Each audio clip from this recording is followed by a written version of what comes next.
Bien, chers élèves, rebonjour. Voici donc pour la deuxième vidéo qui nous permettra de traiter ensemble le chapitre 3.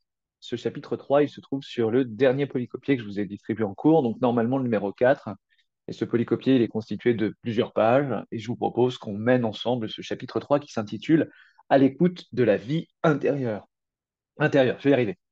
Il est toujours sur le thème 1, les expressions de la sensibilité, et c'est le dernier chapitre qui traitera de ce thème 1 puisque à la reprise, avec le chapitre 4, on commencera le thème 2 qui s'intitule Les métamorphoses du moi. C'est parti donc pour ce chapitre 3. Alors, on va commencer par une introduction qui rappelle ce que l'on sait déjà, mais qu'on va tout de même revoir, à savoir la vie intérieure. Qu'est-ce que c'est? N'hésitez pas à prendre des notes pendant que je parle, j'apporterai quelques compléments, et puis par ailleurs, d'ores et déjà, à sortir vos couleurs pour faire comme moi, c'est-à-dire pour identifier les informations importantes du polycopier. C'est parti, je commence la lecture. La vie intérieure désigne tous les sentiments, toutes les émotions, toutes les pensées, toutes les sensations, etc., qui surviennent en nous. En somme, ce sont tous les événements qui se produisent en nous. Pour parler métaphoriquement, la vie intérieure, c'est la vie de notre âme, de notre cœur. Ce sont tous les mouvements qui se produisent dans notre conscience. C'est le murmure confus du bruit de nos âmes, comme sera amené à le dire l'essayiste André Comte-Sponville. La vie intérieure, c'est cette image que j'ai souvent utilisée en cours et que de nombreux auteurs ont utilisée pour désigner tout ce qui se passe en nous d'un point de vue psychologique, du point de vue émotionnel. C'est bien sûr la vie intérieure, le lieu par excellence où se déploie la sensibilité. La sensibilité, les sensibilités, puisqu'on a vu qu'il y en avait plusieurs, me permettent d'avoir une vie intérieure. Dans la mesure où la sensibilité, c'est cette faculté de ressentir des émotions et des sensations, eh bien, cette faculté va me permettre, en me nourrissant d'émotions, de sensations, d'impressions, de pensées, de développer une vie intérieure, c'est-à-dire une vie qui se fonde sur des événements psychologiques. Donc, la vie intérieure, c'est tout ce qui se passe en nous d'un point de vue psychologique. Je reprends la lecture. Pour être à l'écoute de notre vie intérieure, ils font plonger en introspection, afin que le bruit du monde extérieur se taise un instant. L'introspection, on en a déjà parlé, évidemment, je ne reviens pas dessus. Je pense également qu'on peut compléter ce point en disant que le détour par l'extériorité, par le monde extérieur, peut-être encore plus le détour par la nature, permet aussi d'être à l'écoute de notre vie intérieure, hein. C'était justement le sens des deux textes qu'on a étudiés au début du chapitre 2, celui de Stifter et celui de Lord Byron. Ils disent que grâce à la nature, ils arrivent pour une fois à s'entendre parler. Dernier point, le propos de la littérature et de la philosophie, qui sont toutes deux des disciplines de l'introspection par excellence, c'est entre autres de cultiver cette vie intérieure, afin de la rendre plus belle, plus intense, plus subtile. Notre vie intérieure nourrit en effet notre capacité à transfigurer le réel. Donc là, déjà deux idées, voire trois, à retenir. D'abord, littérature, philosophie, bien sûr, ce sont des disciplines de l'introspection. Tout tourne un peu autour de ça. Pas que, évidemment, ce serait réducteur, mais que d'affirmer que seule l'introspection prime en philosophie, en littérature, mais enfin, tout de même, c'est une composante importante que l'introspection dans la littérature et la philosophie. La littérature et la philosophie cherchent, entre autres, à répondre à la question qui suis-je? Mais par ailleurs, la littérature et la philosophie, et je dirais que c'est la deuxième grande idée à retenir, elles permettent en retour de nourrir notre vie intérieure. Par la lecture, par la réflexion, on va enrichir nos émotions, on va enrichir nos sensations, on va enrichir nos pensées et donc enrichir notre vie intérieure. D'où cette idée que s'intéresser à la littérature, s'intéresser à la philosophie, bah, ça permet de rendre plus beau, plus intense et plus subtil tout ce qui se passe en nous. Ça enrichit notre vie intérieure. La troisième idée, celle dont on a un peu parlé en cours et dont je vais surtout parler là dans ce cours, c'est que la vie intérieure, les émotions qu'on ressent, eh bien, elles ont cette propension, ce pouvoir de transfigurer le réel, c'est-à-dire de transformer la réalité qui nous entoure. Alors, on va rapidement s'intéresser au grand 1, qui est une recontextualisation historique avec des éléments qu'on a déjà vus au fond, mais qu'il est bon de refixer. Donc, ce grand 1 s'intitule La redécouverte de la vie intérieure par les romantiques. Comme je le dis souvent en cours et comme je vais vous le redire ici, La vie intérieure, c'est pas un concept qui a été inventé par les romantiques, c'est pas spécifiquement les romantiques qui ont popularisé cette expression, et c'était pas au fond une activité qui était ignorée euh, avant les romantiques. Je veux dire par là que s'intéresser à la vie intérieure, à ce qui se passe en nous, est présent depuis, si j'ose dire, la nuit des temps. Mais bien sûr, les romantiques vont accorder beaucoup d'importance à la vie intérieure et ils vont l'intensifier d'une façon qui leur est propre. Alors, je commence la lecture. Dans ses Confessions, publiées en 400 après Jésus-Christ, saint Augustin se détourne de la vie mondaine, c'est-à-dire de la vie du monde extérieur. Il se détourne de la vie, il se détourne du monde extérieur, il se détourne de la vie en société pour se rencontrer lui-même. Sa quête de soi le ramène à son intériorité. Il inaugure ainsi l'égotisme, qui aura la belle vocation que l'on connaît dans la littérature mondiale. Donc l'égotisme, je vous rappelle, c'est l'analyse de soi. Et à cet égard, il faut retenir cet ouvrage absolument fondateur de Saint Augustin qui s'appelle Les Confessions, titre qui sera bien sûr repris par Jean-Jacques Rousseau euh, de- des siècles après. Les Confessions, c'est peut-être l'une des premières autobiographies au monde, les Confessions de Saint Augustin, j'entends. C'est un récit religieux en réalité, hein. Saint Augustin étant une figure religieuse, chrétienne, c'est ce qu'on appelle un père de l'Église, c'est-à-dire l'un véritablement des penseurs fondateurs de la pensée chrétienne. Mais les Confessions, bien loin d'être un simple livre religieux, est aussi un livre philosophique que vous verrez peut-être par exemple en philosophie tronc commun si vous vous intéressez à la notion du temps. Et c'est aussi un grand livre littéraire puisque Saint Augustin essaye de savoir qui il est, essaye de se définir, essaye de se comprendre par le truchement par le biais de l'écriture. Donc les Confessions, c'est un peu la première autobiographie. Dans cette autobiographie, Saint-Augustin essaye de retracer son parcours, il essaye de mieux comprendre aussi cette foi qui s'est emparée de lui, puisque Saint-Augustin n'est pas né chrétien, il était païen, c'est-à-dire c'était un disciple, un adepte des religions antiques, avant de rencontrer, si j'ose dire, le Dieu chrétien. Et il raconte justement cette métamorphose qui s'est opérée en lui, qui a eu une incidence fondamentale dans son identité. Et il raconte aussi cette histoire pour la livrer à Dieu. C'est aussi une façon pour un homme de parler à son Dieu. C'est un livre vraiment fondamental. Et il va inaugurer l'égotisme, l'analyse de soi. En tout cas, il va la populariser grandement, cette pratique de l'égotisme. Et il va bien sûr inspirer quantité d'auteurs après. Je poursuis la lecture. En un sens, l'époque romantique renoue avec l'expérience de Saint Augustin. Ainsi, dans son court roman intitulé René, publié en 1802, François-René de Chateaubriand, attentif à son âme et à ses sentiments, s'intéresse de près à la vie intérieure, en décrivant le vague des passions qu'occasionne la présence d'un désir indistinct. C'est notamment tout le passage qu'on a pu étudier en cours et que certaines ont pu traiter en interprétation. Alfred de Musset fait de même dans son roman Confession d'un enfant, il y a une coquille, il faudra corriger, Confession d'un enfant du siècle, publié en 1836. Octave, jeune homme désœuvré, découvre que sa maîtresse l'a trompé, qu'il fuit son chagrin dans la débauche. Lorsqu'il rencontre Brigitte à la campagne, il éprouve douloureusement et analyse l'incapacité à être heureux, hanté par les fantômes de la vie passée. Encore un autre texte autobiographique, Confession d'un enfant du siècle. Vous êtes un peu penché dessus, c'était le texte que je vous ai donné pour l'interprétation littéraire, avec cet amour profondément inquiétant, hein, qui est évoqué et que vous avez pu étudier, qu'on reverra à la rentrée quand on va corriger le DST. Mais vous voyez qu'encore une fois, il y a le titre de Confession qui fait écho à Rousseau, qui fait écho à Saint-Augustin et qui s'inscrit en plein dans la tradition égotiste qui a pour propos de s'intéresser à la vie intérieure, de s'intéresser à la psychologie, à ce qui se passe en nous, afin de mieux comprendre justement les mécanismes psychologiques de l'homme. On suit la lecture. La mélancolie devient le sentiment qui rend compte de l'intériorité de l'homme romantique. Ça, on en a parlé, chapitre 1, les trois grands sentiments de la sensibilité romantique, je ne reviens pas là-dessus. Je poursuis la lecture. Rousseau, l'attention à la vie intérieure revêt un aspect plus serein. La communion avec la nature donne l'occasion de l'expérience apaisée et heureuse de soi. On a ensuite des romantiques avec Lamartine, Chateaubriand, Musset et Hugo qui évoquent ce bonheur né dans l'intimité à l'environnement et à soi, qui peut se prolonger en une entente intime avec autrui. Donc, il va y avoir effectivement différentes visions de la vie intérieure, différentes façons de la saisir aussi. Est-ce que la ville intérieure est la même en ville qu'à la campagne? Non, répond Rousseau. Non, répondent les romantiques. Elle est bien plus apaisée en dehors de la ville. Elle est bien plus apaisée dans le cadre naturel. Est-ce que ma vie intérieure peut se nourrir du contact avec autrui? Oui, bien sûr.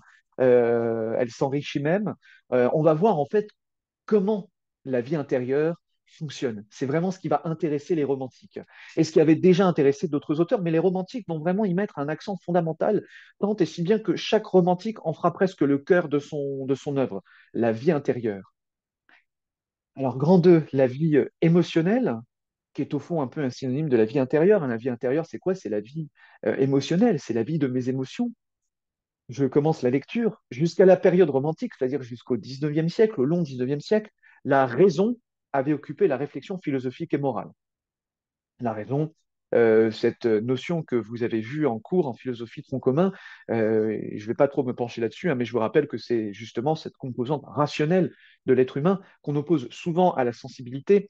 La raison, c'est la dimension logique et l'intelligence logique euh, de l'homme, là où la sensibilité, au contraire, hein, se fonde sur les émotions.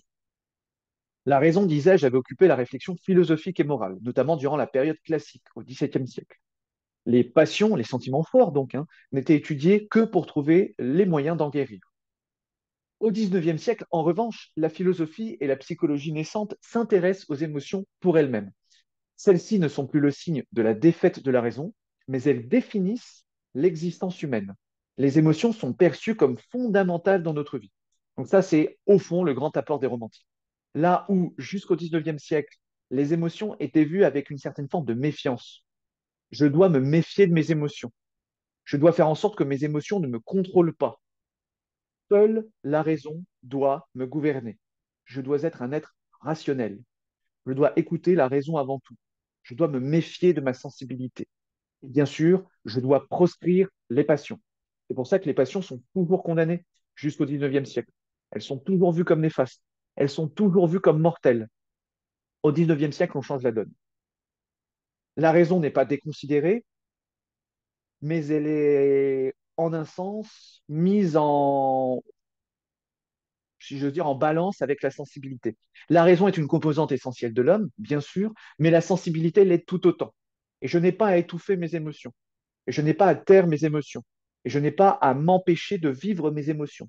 Et je n'ai pas à m'empêcher d'exprimer mes émotions. Mes émotions font aussi ce que je suis. Je suis mes émotions autant que je suis ma raison. Et il est donc nécessaire que je me pense sur mes émotions. Non pas pour les condamner, non pas pour les réfréner, mais pour les comprendre. Donc ça, c'est vraiment hein, le grand changement qui va s'opérer au XIXe siècle, sous l'impulsion des romantiques, sous l'impulsion de la philosophie et sous l'impulsion de la psychologie, science qui est en train de naître et dont on parlera surtout dans les chapitres précédents, dans les chapitres suivants. Pardon. Les psychologues, les philosophes et les auteurs ont ainsi sondé la vie intérieure des hommes et des femmes. Ils estiment qu'il existe 6 émotions primaires, dites émotions de base. Donc, dans cette diapo, on va voir les premiers concepts psychologiques émergés, grâce, vous le voyez, à ce changement de paradigme qui s'est opéré sous l'influence des romantiques.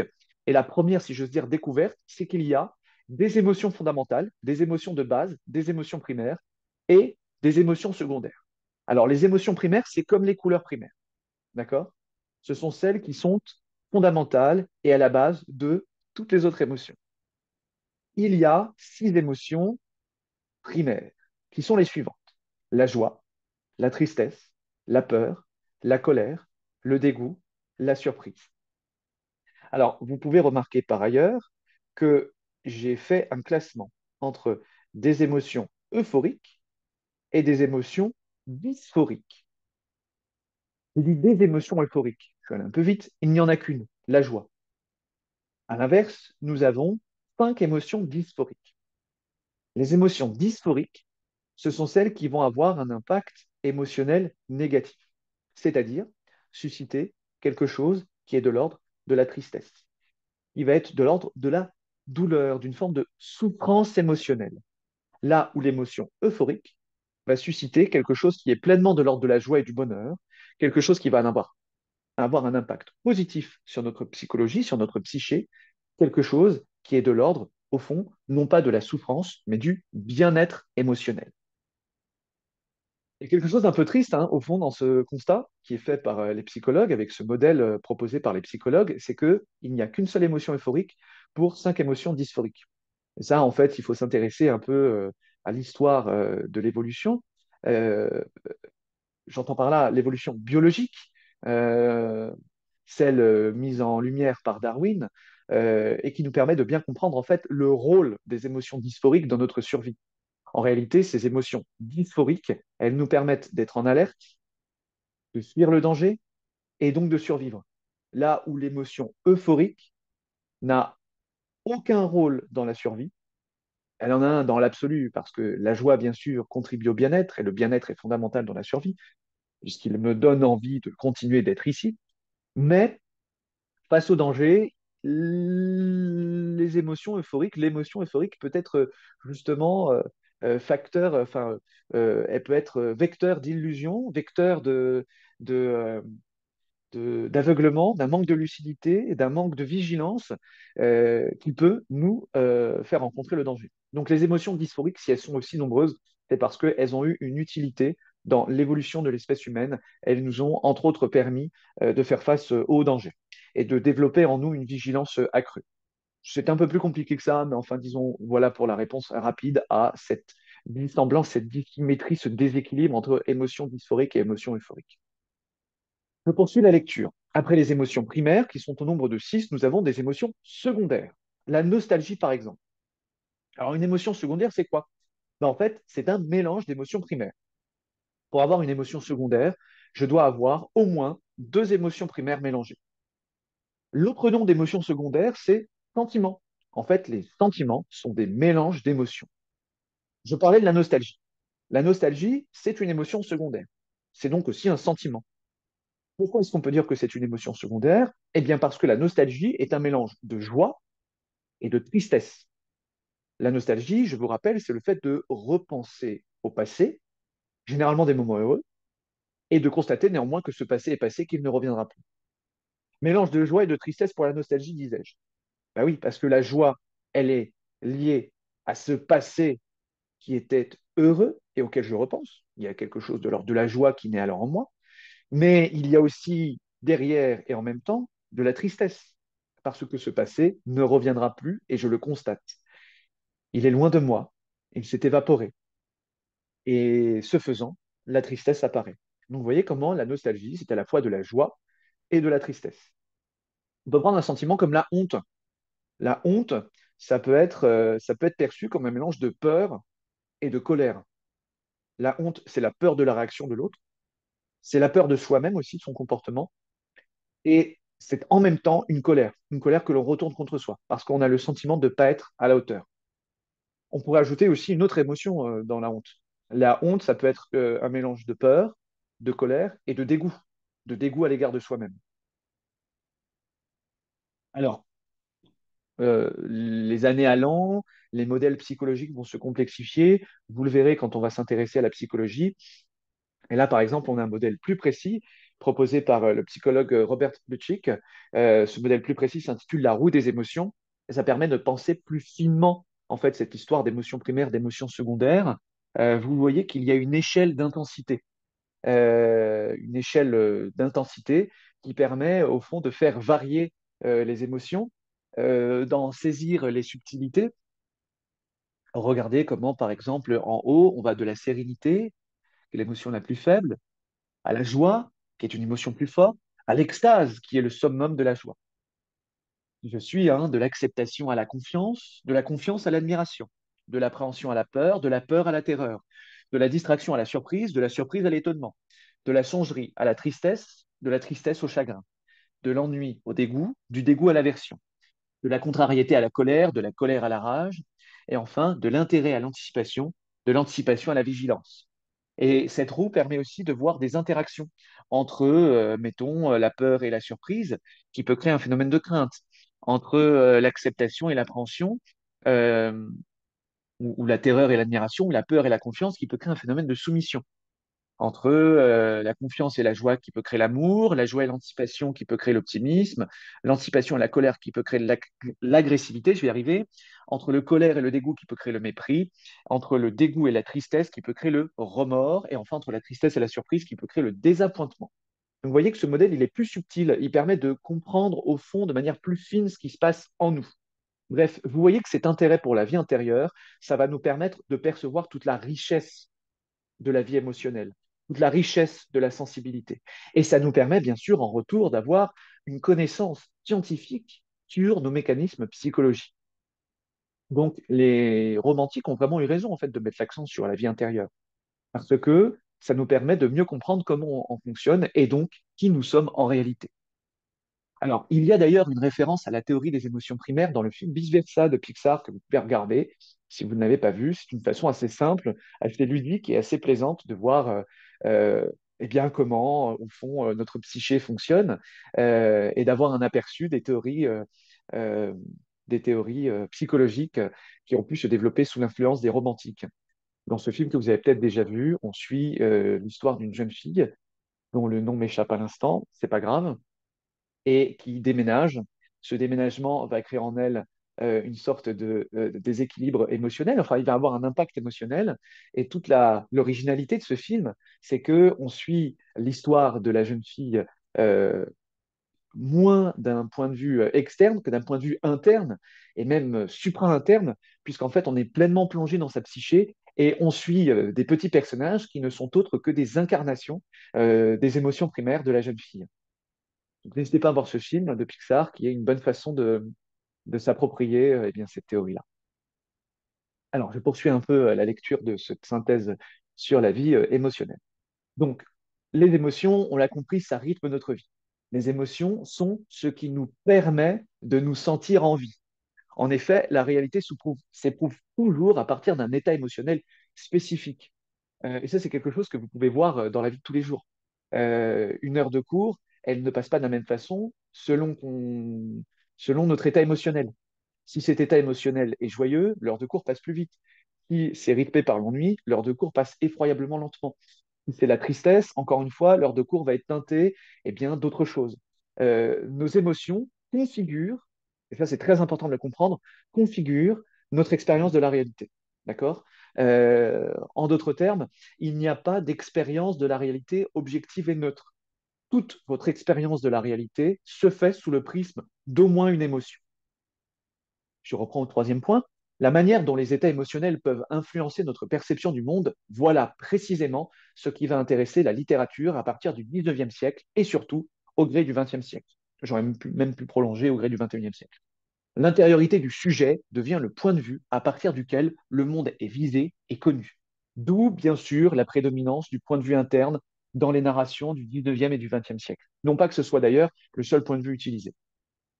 C'est précisément ce qui va constituer la matière de la fresque romanesque de Marcel Proust à la recherche du temps perdu, dont on a déjà parlé dans le chapitre 1, et je vous laisse vous référer pour avoir plus d'informations sur cette fresque romanesque à ce chapitre 1. On va en reparler un tout petit peu dans quelques instants avec l'épisode de la Madeleine. Dans le monde anglo-saxon apparaissent à partir du XXe siècle des romans qui font entendre le flux de conscience des personnages, notion que je vais être amené à définir sous peu. Dans les romans, par exemple, de l'Irlandais James Joyce, de la Britannique Virginia Woolf, de l'Américain William Faulkner ou encore de l'Irlandais Samuel Beckett.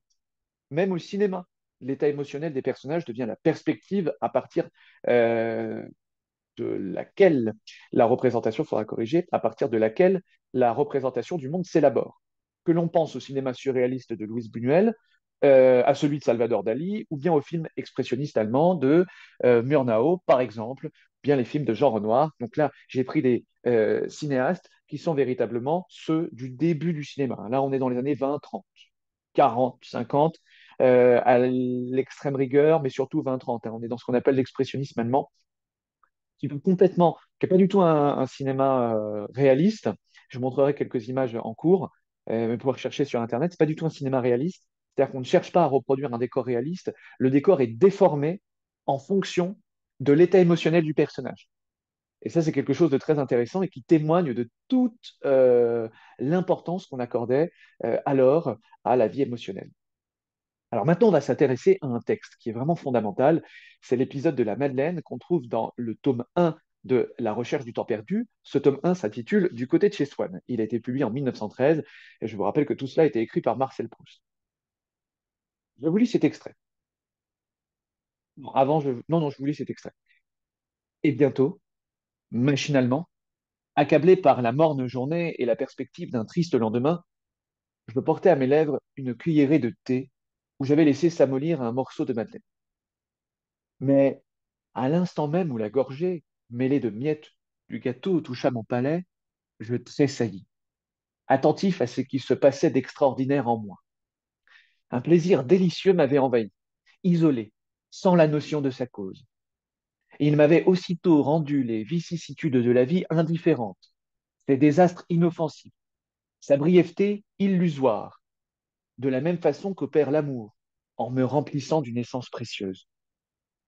Ou plutôt, cette essence n'était pas en moi, elle était moi.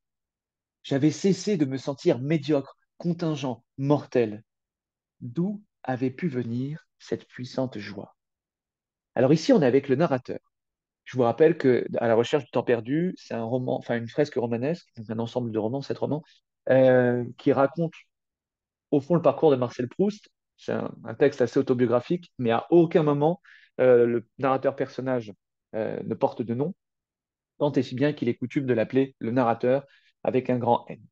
Donc ici, on est avec le narrateur qui est chez sa grande-tante. On voit qu'il n'est pas dans le meilleur état émotionnel possible.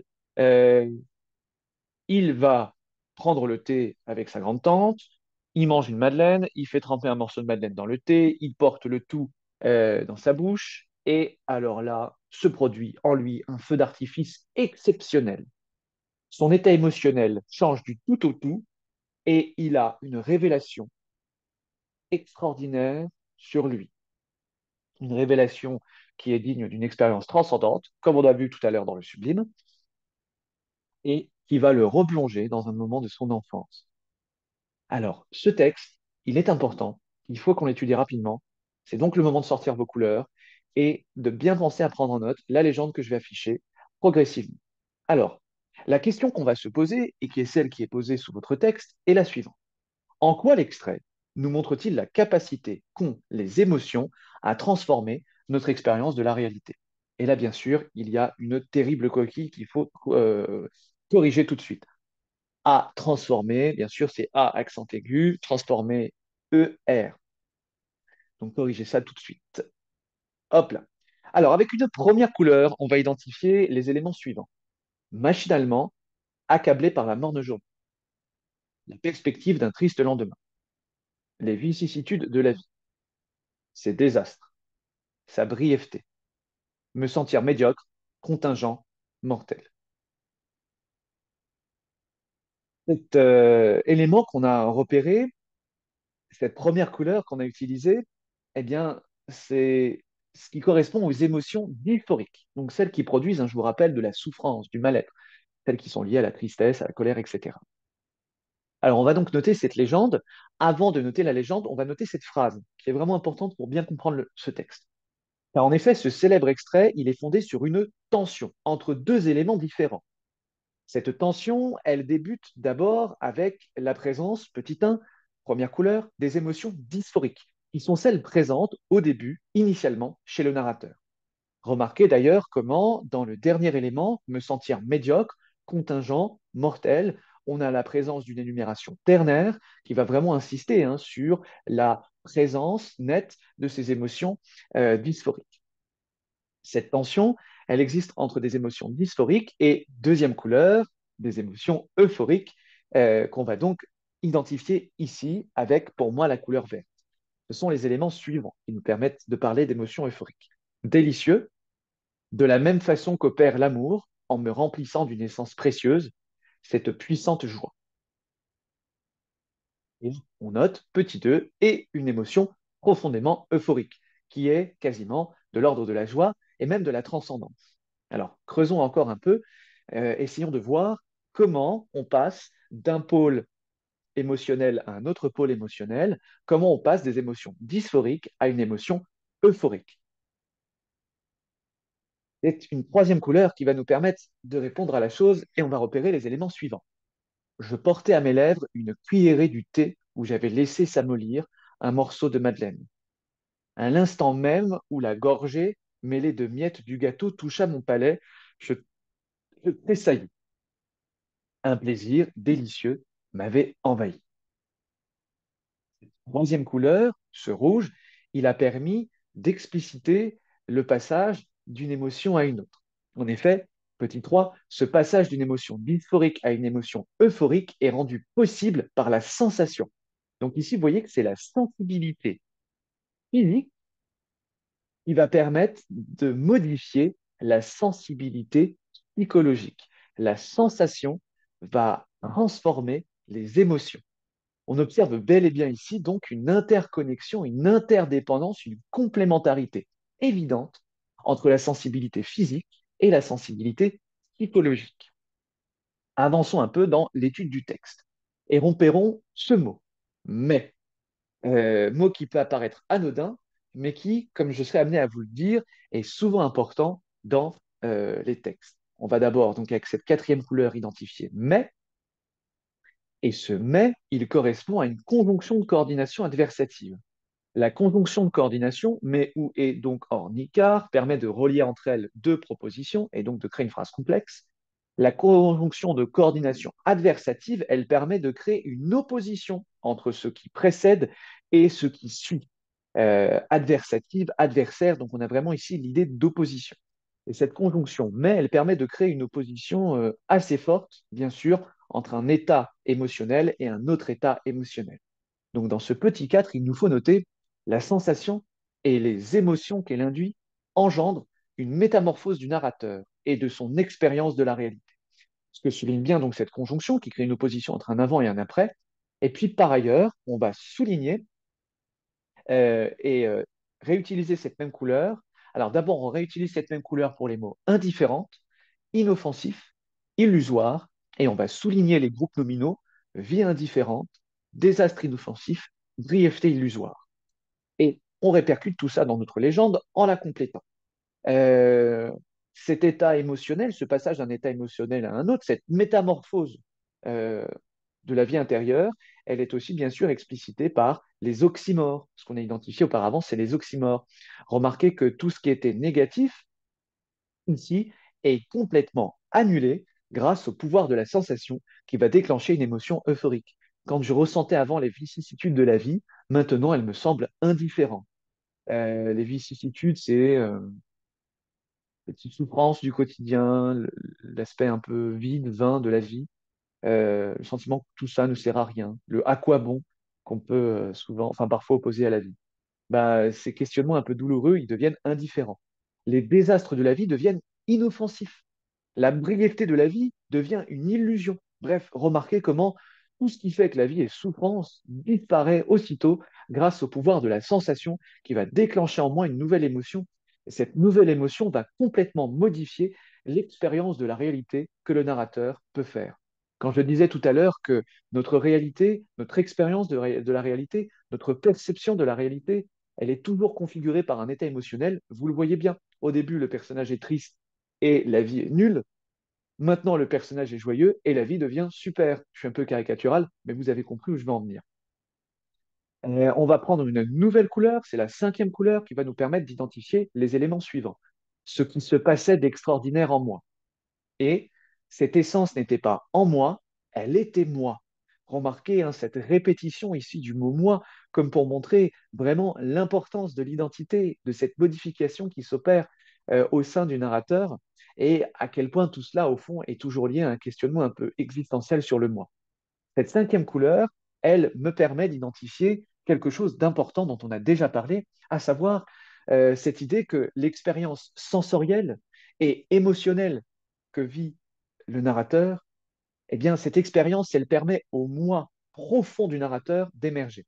Je vous laisse vous référer au chapitre 1 pour revoir ce qu'est le moi profond et la différence qu'établit Proust entre le moi profond et le moi social. C'est quelque chose qu'on avait vu à la toute fin du chapitre 1. On va par ailleurs prendre un stylo et non plus une couleur et entourer le point d'interrogation qui finit cet extrait après d'où avait pu venir cette puissante joie.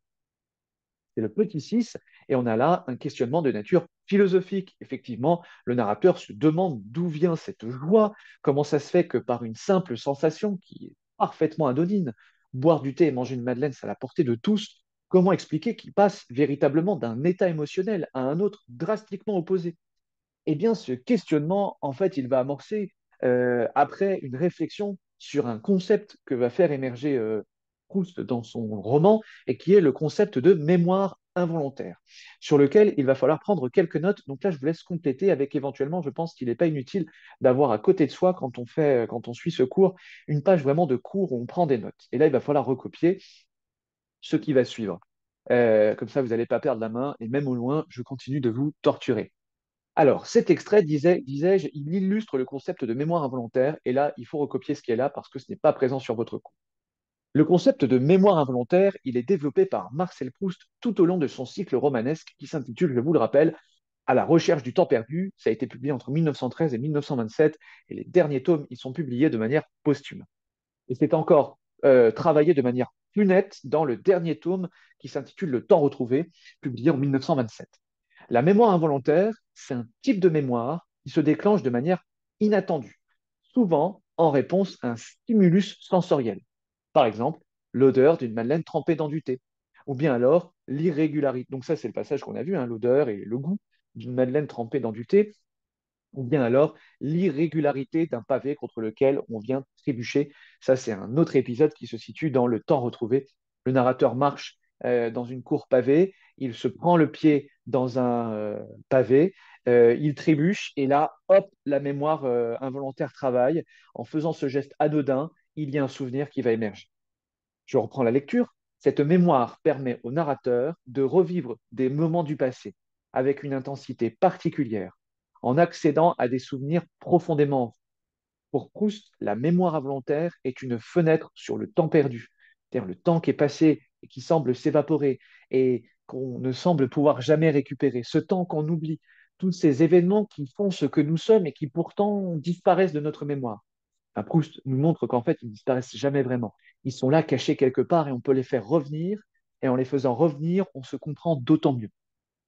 Donc pour Proust, disais-je, la mémoire involontaire, c'est une fenêtre sur le temps perdu, et bien sûr, sur la recherche de la vérité sur soi-même. Dès lors, la mémoire involontaire lui permet de plonger profondément dans ses souvenirs et d'explorer les couches inexplorées de son passé, tout en remettant en question sa perception du temps et de la réalité. C'est vraiment un élément clé de la connaissance de soi et de la compréhension du passage de temps dans l'œuvre de Proust. Bah oui, évidemment, on voit bien à quel point la mémoire involontaire, en faisant surgir des éléments du moi, de ce que je suis, de mon identité que j'ignorais, eh bien, on mesure bien toute l'importance que la mémoire involontaire peut avoir dans la recherche de soi. Il y a une référence, comme j'avais déjà pu vous le dire, à la mémoire involontaire dans un autre film de Pixar qui s'intitule Ratatouille. Je crois que c'est plutôt vers la fin du film, si j'ai de bons souvenirs, avec cet épisode que je vous laisse revoir dans le film ou sur YouTube, hein, ce critique extrêmement acerbe qui est là pour détruire le restaurant de... Je me souviens plus des noms des personnages. Je ne sais plus si Rémi, c'est le nom du rat ou de l'humain. Enfin bon, bref, il est là pour détruire le restaurant. On lui sert une ratatouille merveilleuse. Il plante de façon un peu circonspecte sa faussette dans cette ratatouille, en disant que c'est quand même pas un plat terrible, que bon, ils sont pas foulés et qu'il va pouvoir descendre en flèche ce restaurant. Il goûte, et alors là, sensation extraordinaire. Il est subitement replongé dans son enfance. Il repense à sa mère qui lui faisait une merveilleuse ratatouille, notamment après ses blessures lorsqu'il tombait de son vélo. Et il est profondément ému. Lui qui est un homme aigri devient un homme doux, adouci et joyeux. C'est complètement une référence, je pense, à la mémoire involontaire de Marcel Proust. Alors, vous l'avez compris, la vie intérieure intéresse grandement les romantiques, on en a déjà beaucoup parlé, elle va beaucoup intéresser les auteurs de la deuxième période du 19e et du 20e siècle, et ça, c'est ce qu'on va davantage détailler maintenant. Proust est un auteur du début du 20e, on voit à quel point la vie émotionnelle est importante chez lui. Maintenant, moi, ce qui m'intéresse, c'est de voir comment les auteurs, après le romantisme, vont écrire la vie intérieure, vont écrire la sensibilité. Parce que, et dans le chapitre 1, on a déjà bien détaillé la chose, on a déjà notre grille de lecture. Je vous rappelle le petit schéma qu'on avait fait après avoir analysé les trois textes. Vous savez comment analyser la sensibilité romantique. Maintenant, comment on analyse des textes qui écrivent sur la sensibilité, mais qui sont post-romantiques, c'est-à-dire après le romantisme? Eh bien, c'est le moment de faire un zoom sur comment dire l'intériorité d'un personnage. Et on va étudier une technique qui s'intitule en français le flux de conscience et en anglais le stream of consciousness. Stream of consciousness, bah, c'est plus ou moins une... La traduction flux de conscience en français, elle n'est pas si mauvaise que ça. Consciousness, c'est la conscience. Et stream, c'est le courant d'une rivière. L'idée, c'est que notre conscience est un peu comme un cours d'eau, que nos pensées s'enchaînent les unes aux autres sans arrêt, sans cesse, tant il est d'ailleurs impossible, quasiment impossible, d'arrêter de penser. Hein, c'est toute la difficulté de la méditation bouddhiste que de proposer un arrêt de la pensée, s'arrêter de penser. Ça peut sembler impossible, mais en tout cas, c'est le défi que se propose la méditation bouddhiste, d'arrêter le cours de nos pensées. Eh bien, nos pensées, disais-je, s'enchaînent les unes aux autres sans cesse, et ça peut former un peu comme une rivière, ça peut former un peu comme un cours d'eau. Notre conscience est faite non pas de molécules d'eau, mais de pensées, et tout ça, ça dessine une rivière. Alors, regardons d'abord un peu d'où vient tout cela, avant de regarder comment ça marche. En 1888, Édouard Dujardin, dans une nouvelle intitulée Les lauriers sont coupés, propose le premier exemple connu de monologue intérieur. Donc, un monologue, je vous rappelle, c'est le fait de parler seul. Donc, ça, c'est un terme théâtral. C'est lorsqu'un personnage parle seul sur scène. En grec ancien, mono, logos. Donc, si je traduis de façon un peu caricaturale, mono, seul, logos, on va dire la parole. Le monologue intérieur, maintenant, c'est le fait de parler seul, mais dans sa tête. Donc, de ne pas verbaliser ce qu'on pense. Bref, c'est le fait d'avoir accès aux pensées des personnages. Un synonyme de monologue intérieur, c'est soliloque. Les soliloques, donc le soliloque, c'est la version latine de monologue. Euh, c'est littéralement soliloque en latin, de racine latin, qui signifie le fait de parler seul. Je reprends la lecture. Ailleurs, dans son essai sobrement intitulé Le monologue intérieur, publié en 1931, Édouard Dujardin définit le monologue intérieur ainsi. Le monologue intérieur est le discours sans auditeur et non prononcé par lequel un personnage exprime sa pensée la plus intime. Attention, il faudra corriger la coquille. J'ai mis exprimer, c'est bien sûr exprime le verbe conjugué au présent de l'indicatif à la troisième personne. Donc vous voyez, ici, je l'ai fait tout à l'heure que paraphraser, ce qu'Édouard Dujardin définit très bien, c'est le fait de parler seul, sans que personne ne nous entende, sans que personne n'entende le personnage, et sans que le personnage ne prononce à voix haute ses pensées. D'accord? On est vraiment dans la tête du personnage. Je poursuis la lecture. L'écrivain irlandais James Joyce s'en inspire notamment dans Ulysse en 1922, sa célèbre réécriture moderne de l'Odyssée. Donc ça, c'est un livre que je vous montrerai en cours tant il est important. Il est réputé pour être l'un des romans les plus difficiles à lire pour la raison que vous allez vite comprendre. C'est aussi l'un des romans les plus célèbres au monde et c'est un roman qui restitue de façon exceptionnelle la vie intérieure. Cette nouvelle manière d'écrire les pensées des personnages nous plonge ainsi, par exemple, durant plusieurs pages, dans l'esprit de Molly Bloom, chanteuse dublinoise et épouse de l'un des protagonistes du roman. Nous avons accès à toutes ses pensées, tandis qu'elle est couchée dans son lit un matin. C'est la technique littéraire du flux de conscience, traduction du stream of consciousness, expression de 1890 empruntée au psychologue américain William James. Et donc là, c'est intéressant parce que vous remarquez comment les auteurs vont s'intéresser à la psychologie. Ce terme stream of consciousness, James Joyce, Virginia Woolf, William Faulkner, ils sont allés le piocher chez un psychologue. Pas chez un autre poète, pas chez un autre romancier, pas chez un autre dramaturge, non, chez un psychologue. Ici, on voit les interconnexions, les interactions qu'il y a pu y avoir entre la psychologie et la littérature. Les années 1920 et 1930 voient paraître d'autres œuvres majeures qui utilisent ce procédé.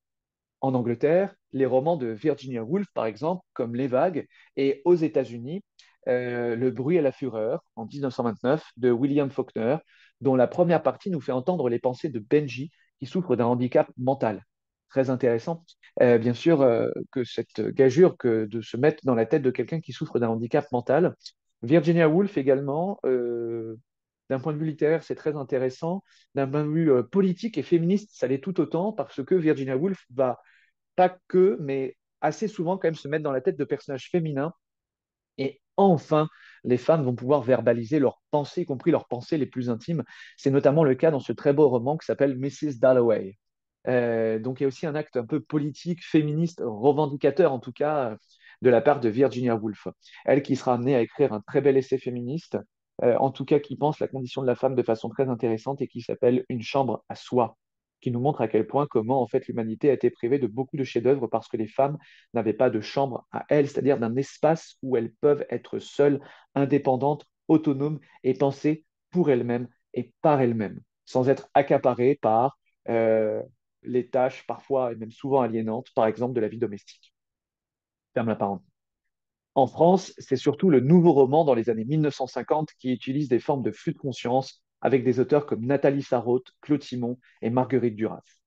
Alors maintenant, je vous propose trois extraits, un issu des vagues de Virginia Woolf, avec un monologue intérieur, celui de Rhoda, et deux autres issus de l'Ulysse de Joyce. On va commencer avec ce texte 2, et la question qu'on va se poser, hop, je fais défiler rapidement, c'est comment les textes 2, 3 et 4 parviennent-ils à retranscrire la vie intérieure des personnages. Et vous allez voir que, somme toute, ces auteurs ils vont aller un peu plus loin que ce qu'on a pu étudier jusqu'à présent. Donc je vous lis d'abord cet extrait du roman de Virginia Woolf. Voilà mon visage. Ce visage est mon visage. Mais je m'esquive derrière Suzanne pour le cacher, car je ne suis pas là. Je n'ai pas de visage. Certaines personnes n'ont pas de ont un visage. Suzanne et Ginny ont un visage. Elles sont là. Leur monde est le monde réel. Les choses qu'elles soulèvent ont un poids. Elles disent oui, elles disent non. Mais moi, je change et je varie constamment. Et il suffit d'un coup d'œil pour me percer à jour. Cette phrase-là, mais moi, je change et je varie constamment, donnez-lui un coup de stabilo. Vous verrez pourquoi tout à l'heure. Quand une femme de chambre les voit, elle ne se met pas à rire, mais la bonne me rit au nez. Elles savent ce qu'elles doivent dire quand on leur parle. Elles rient vraiment, elles se mettent vraiment en colère, alors que moi, j'observe d'abord les réactions des gens et je les reproduis. Vous voyez l'extraordinaire assurance de Ginny lorsqu'elle enfile ses bas. Pourtant, elle va simplement jouer au tennis. Voilà ce que j'admire chez elle. Mais j'aime encore plus l'attitude de Suzanne. Elle est plus résolue, elle cherche moins à se distinguer. Elle me méprise toutes les deux parce que je les imite. Mais parfois, Suzanne me donne quelques trucs. Elle me montre comment nouer un nœud papillon, par exemple. En revanche, Ginny, elle garde toutes ses techniques pour elle. Elles ont des amis auprès de qui elles peuvent s'asseoir. Elles ont des choses à dire en privé. Moi, je n'ai que des noms et des visages que je conserve comme des amulettes pour me protéger du danger. Je choisis un visage inconnu dans la salle. Et si la propriétaire de ce visage vient s'asseoir en face de moi, j'arrive à peine à finir mon thé. Je m'étouffe, suis complètement renversé par la violence de mon émotion. Ces personnes sans nom, ces figures immaculées, je les imagine en train de m'observer derrière un buisson. Et je saute aussi haut que je peux pour susciter leur admiration. Je les émerveille la nuit dans mon lit. Souvent, je meurs criblé de flèches pour les faire pleurer. Si j'apprends par hasard que l'une d'elles a passé ses vacances à Scarborough, alors la ville entière prend un éclat d'or. Le trottoir est inondé de lumière. Voilà pourquoi je déteste les miroirs. Ils me montrent mon vrai visage. Quand je suis seul, je plonge souvent dans le néant. Je me tiens au bord du gouffre, à la frontière du monde. Je pousse discrètement sur mon talon, de peur de tomber dans le néant. Je dois me cogner la tête contre une grosse porte pour arriver à regagner mon corps. Donc, vous voyez que ce texte-là, par exemple, il est quand même d'un abord un peu difficile, en fait. Pas facile de voir où elle va en venir. On sent qu'il y a une grande insécurité chez le personnage, une insatisfaction existentielle, un doute énorme quant à son identité, quant à ce qu'elle est véritablement. Elle n'arrive pas à être elle-même, elle ne sait même pas ce que ça veut dire être elle-même. Elle ne fait qu'imiter ses amis, dont elle a l'impression qu'elles sont bien plus ancrées, bien plus, au fond, mieux dans leur peau, au fond, hein, alors qu'elle, elle se sent complètement perdue. Le grand défi ici, c'est de parler de ce que ça fait d'être quelqu'un. Or, être quelqu'un, c'est, comme vous l'avez souligné, changer, varier constamment. Et le texte, ce faisant, va perdre de la cohérence. Il est un peu incohérent. On saute du coq à l'âne, on dit ceci, puis 2 secondes après, on dit l'inverse. Euh, cette variation permanente, ce changement permanent, c'est justement ce qu'on va étudier à la rentrée. Le fait qu'on reste jamais identique et qu'on change en permanence. Et ça, vous voyez, les métamorphoses du moi, ce deuxième thème qui va venir après le premier thème qu'on est en train d'étudier, mais en fait, c'est une conséquence logique de cet intérêt qu'on a porté à la vie émotionnelle. En se rendant compte qu'on change tout le temps, on va peut-être se dire que le moi, il change aussi tout le temps. La recherche de soi, c'est peut-être une quête vaine parce que, en fait, le soi, le moi ne fait que changer. On ne peut jamais vraiment savoir qui on est parce qu'on change tout le temps. Et c'est déjà ce qu'on a dans ces textes-là. Alors, je poursuis, et les exemples suivants sont vraiment beaucoup plus durs à comprendre. Et en même temps, beaucoup plus simples pour vous montrer ce que c'est le flux de conscience, le stream of consciousness, puisque le but de ces textes est de nous permettre de voir en fait comment, euh, à quoi ça ressemble le stream of consciousness, puisque c'est la grande technique utilisée après les écrivains romantiques et réalistes à la fin du 19e siècle et au début du 20e et tout au long du 20e. Donc ici, on est dans la peau d'un personnage qui s'appelle Léopold Bloom et il marche dans les rues de Dublin. Il marche dans les rues de Dublin, c'est le matin, il va faire les courses et on est dans sa tête. Et regardez un peu comment l'auteur choisit de retranscrire sa vie intérieure. Regardez un peu comment il choisit de retranscrire les pensées. Il, donc ici Léopold Bloom, il traversa pour rejoindre le côté ensoleillé. Le soleil se rapprochait du clocher de George Church. Mais t'as vu qu'il va faire encore, mais t'as vu qu'il va faire chaud. Quelque part en Orient, la pointe du jour. Se mettre en route à l'aube, faire le tour de la Terre en allant en avant du soleil, lui ravir une journée. Toujours continuer ainsi, ne jamais vieillir d'un jour, techniquement. Longer une grève, pays inconnu, arriver à la porte d'une ville, une sentinelle, là, lui aussi un vieux briscard. Les grosses moustaches du vieux Tweedy appuyées sur une sorte de lance. Aller au hasard des rues, à l'aube, à l'ombre des hauts vents. Des visages enturbanés qui passent. Cavernes obscures des magasins de tapis, Malabar, Turco le terrible, assis en tailleur qui fume un narguilé au tuyau en spirale. Cris des vendeurs dans les rues, boire de l'eau aux fenouil, de la limonade, flâner tout le jour. Pourrait rencontrer un voleur ou deux. Bon, va pour la rencontre. Le crépuscule approche. L'ombre des mosquées parmi les piliers. Prêtre qui tient un parchemin roulé. Un frémissement dans les arbres signale le vent vespéral. J'avance.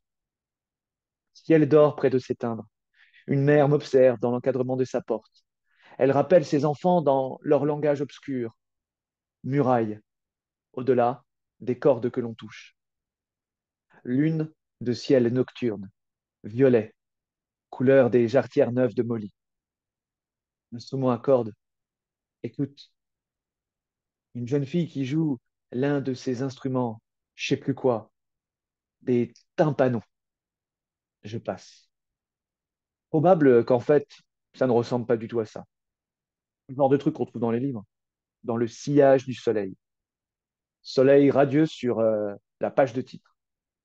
Il sourit, content de lui. Vous n'avez rien compris? C'est normal. C'est un peu toute la difficulté de ce roman. Je vous avais dit qu'il était très difficile à lire. Vous comprenez pourquoi.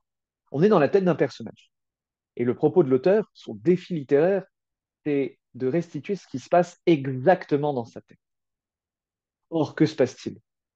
Les pensées, les émotions, les sensations se suivent les unes les autres, de manière complètement chaotique. Parce que, en fait, quand on lit un roman et qu'on est dans la tête d'un personnage, et que ce roman reconstruit de façon très claire, rationnelle, logique, ordonnée les pensées d'un personnage, c'est tout sauf réaliste. Faites cet exercice de votre côté. Prenez 5-10 minutes et de temps en temps, regardez comment vous pensez. Et vous allez voir qu'en fait, il y a aucune logique dans vos pensées. Là, vous êtes en train de m'écouter. Vous êtes en train de penser, je ne sais pas, dans l'idéal, au cours d'HLP. 2 secondes après, vous allez vous dire oh, j'ai faim, et vous allez commencer à parler de nourriture. 3 secondes après, vous allez regarder par la fenêtre et vous allez vous dire oh là là, il est long ce cours, il me saoule. Et vous allez commencer à regarder dehors et à vous imaginer dehors. Et puis ensuite, vous allez penser aux vacances. Et puis ensuite, vous allez penser que bah non, les vacances, c'est pas encore tout de suite, d'abord, il y a les devoirs. Et puis ensuite, vous allez penser à une série que vous allez peut-être regarder pour vous divertir. Et puis ensuite, vous allez penser à votre ami que vous allez voir ce soir, et ainsi de suite, et ainsi de suite. Et en fait, c'est complètement chaotique. Il n'y a aucun ordre dans notre tête. C'est ça le flux de conscience. Le flux de conscience, c'est restituer les pensées telles qu'elles viennent sans chercher à les ordonner, sans chercher à les organiser, sans chercher à faire en sorte que ce soit propre, clair, net, compréhensible. Le flux de conscience, c'est restituer le flux de la conscience tel qu'il est, c'est-à-dire chaotique. Dans cet extrait, en fait, on suit un personnage qui marche dans la rue. Il est dans les rues de Dublin. Et d'ailleurs, de temps en temps, il croise des personnages. Il y a le vieux Tweedy, ou alors il repense à sa femme, Molly. Mais pendant qu'il marche, il se met à rêvasser, à rêver.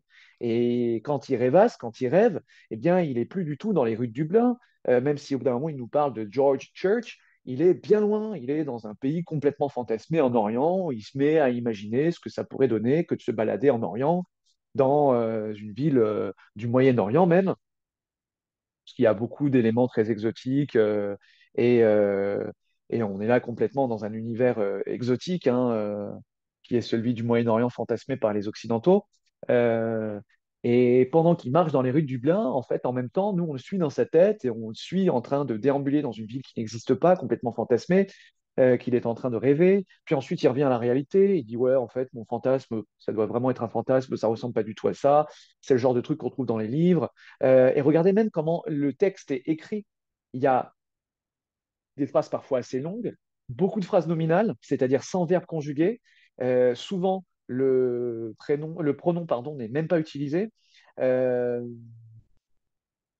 Qu'est-ce qu'on a d'autre? On a des mots qui sont complètement des mots inventés. On a vraiment un travail de la langue à la fin du premier paragraphe. Je sais plus quoi, en un seul mot. Ça, c'est pas une faute, une coquille de ma part. Ou bien alors, à la fin du deuxième paragraphe, page de titre, pareil. Donc, on a plein, vous voyez, d'écarts qui sont faits par rapport à la langue et sur lesquels je reviendrai plus tard. Et je vous montre la fin du roman qui s'appelle Le monologue de Molly Bloom. Donc là, on n'est plus dans la tête de Léopold Bloom, on est dans la tête de sa femme qui est allongée dans son lit. C'est le matin et elle pense. Et là, James Joyce, il va décider d'aller encore plus loin pour vraiment restituer fidèlement ce qui se passe dans nos têtes. Et il va enlever un truc. Donc, je vais vous lire et à vous de voir si vous voyez ce qu'il enlève. De toute façon, je vous donnerai la réponse après la lecture. Oui, puisque avant, il n'a jamais fait une chose pareille, de demander son petit déjeuner au lit avec 2 œufs. Depuis l'hôtel des armes de la cité, quand ça lui arrivait de faire semblant d'être souffrant au lit, avec sa voix géniarde, jouant le grand jeu pour se rendre intéressant près de cette vieille tourte de Madame Riaudan qu'il pensait être dans ses petits papiers, et qu'elle nous a pas laissé un sou, tout en messe pour elle, et son âme, ce qu'elle pouvait être pingre, embêtée, d'allonger 8 sous pour son alcool à brûler, me racontant toutes ses maladies. Elle en faisait des discours sur la politique et les tremblements de terre et la fin du monde. Payons-nous un peu de bon temps d'abord. Alors là, on est dans la tête de Molly Bloom. Elle se met à repenser à des petits souvenirs anodins, le fait que son mari demande le petit déjeuner au lit, et puis ensuite ça fait écho à d'autres souvenirs, et puis à d'autres personnes. Et ici, peut-être que la lecture vous a simplifié, ma lecture vous a simplifié la chose, mais si vous lisez seul le texte de votre côté et tout le reste de ce chapitre qui est énorme, hein, c'est plus de 50 pages écrites comme ça, on remarque qu'il a enlevé un truc, il n'y a plus de ponctuation, il n'y a plus de point de ponctuation. Bah oui, parce qu'en fait, mettre de la ponctuation, c'est déjà ordonner les pensées. Or, dans notre tête, notre conscience, elle fonctionne pas du tout avec de la ponctuation. Elle fonctionne pas du tout avec un ordre qui est l'ordre du langage et du discours. Elle fonctionne au-delà de tout ordre. Elle ne suit pas du tout les règles de la grammaire, notre pensée, notre conscience, notre vie intérieure.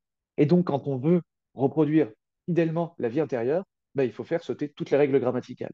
Et ici, on fait exploser la conscience. On fait exploser non pas la conscience, on fait exploser la ponctuation. On fait disparaître tout signe de ponctuation pour restituer fidèlement la vie intérieure. Alors, la réponse à la question, soit elle est longue, soit elle est courte. Je vais d'abord vous donner la réponse très courte. Comment, comment ces textes parviennent à retranscrire la vie intérieure des personnages? Bah, de façon très réaliste. en se fondant sur la focalisation interne et le monologue intérieur, et même plus spécifiquement l'utilisation du flux de conscience ou stream of consciousness. Bon, mais tout ça, comment ça fonctionne dans les détails? Alors là, je ne vais pas vous faire colorier les textes, j'ai fait deux prolongements de cours pour vous permettre de mieux comprendre encore comment les auteurs à l'époque ont utilisé cette technique pour mieux parler de leur vie intérieure et de la sensibilité, pour laisser s'exprimer plus librement encore leur sensibilité. On y va avec le prolongement numéro un qui s'intitule Ça ne veut pas rien dire. Ça ne veut pas rien dire, c'est un peu le réflexe qu'on pourrait avoir quand on lit ces trois extraits. Je lis ces extraits et je vous montrerai le roman et je vous montrerai des pages de ce roman. Et souvent, vous me direz, ça ne veut rien dire, ça, monsieur. On ne comprend rien. Eh bien, en fait, si. Ça ne veut pas rien dire, c'est la réaction qu'on peut avoir, et c'est surtout une formulation que j'emprunte à Rimbaud, très célèbre cette formulation. Rimbaud, poète du 19e siècle, qui a vécu entre 1854 et 1891. Je pense que j'en avais déjà entendu parler, et du reste, on aura l'occasion d'en reparler à la reprise.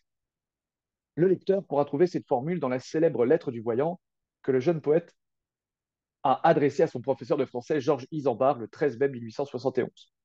Une lettre dans laquelle Rimbaud, il essaie d'expliquer ces poèmes qui peuvent paraître comme étant un peu hermétiques, c'est-à-dire difficiles d'accès, comme fermés au lecteur. En effet, les poèmes de Rimbaud, les nouveaux poèmes de Rimbaud, on a pu les taxer d'hermétisme, c'est-à-dire, au fond, ils peuvent paraître incompréhensibles. Or, Rimbaud nous dit non, non, non, ils ne sont pas incompréhensibles. Ça ne veut pas rien dire ce que j'ai écrit, mais à toi de trouver ce que ça veut dire. Alors, la lettre du voyant, tout ce que je viens de vous dire, Rimbaud, on en parle plus tard, parce que c'est une référence très importante à avoir. Ça ne veut pas rien dire. Voilà ce que Rimbaud objecte à ceux qui l'accusent d'hermétisme, c'est-à-dire ceux qui affirment que sa poésie n'a aucun sens, ne signifie rien. Ça ne veut pas rien dire. Voilà ce qu'auraient pu répondre les auteurs modernistes pratiquant le flux de conscience. Le modernisme, c'est un mouvement littéraire qui va débuter au début du XXe siècle et qui va prendre sa fin, je dirais, au moment de la Seconde Guerre mondiale à peu près, un peu après la Seconde Guerre mondiale. Ça va être pris ensuite, la relève va être prise par d'autres mouvements littéraires. Le modernisme consiste à écrire de façon fondamentalement différente. Et vous allez voir pourquoi.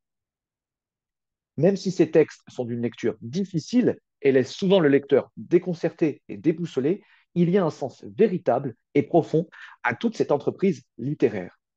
À partir de la deuxième moitié du XIXe siècle, et surtout durant le XXe siècle, les écrivains et les écrivaines vont s'attacher à donner un sens plus pur aux mots de la tribu, pour reprendre la formule du poète français Stéphane Mallarmé, qui a vécu entre 1842 et 1898. Les mots de la tribu, c'est le langage ordinaire, quotidien, commun. C'est la manière d'utiliser les mots dans la vie de tous les jours.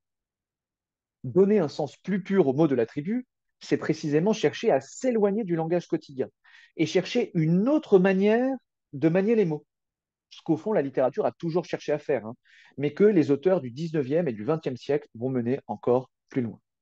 En effet, pour dire qui je suis, pour exprimer ma sensibilité, et pour exprimer ma sensibilité dans sa singularité, dans son individualité, dans ce qu'elle a d'unique, eh bien, il faut que je trouve mon langage, il faut que je trouve mon écriture qui va me demander de m'écarter du langage commun et ordinaire.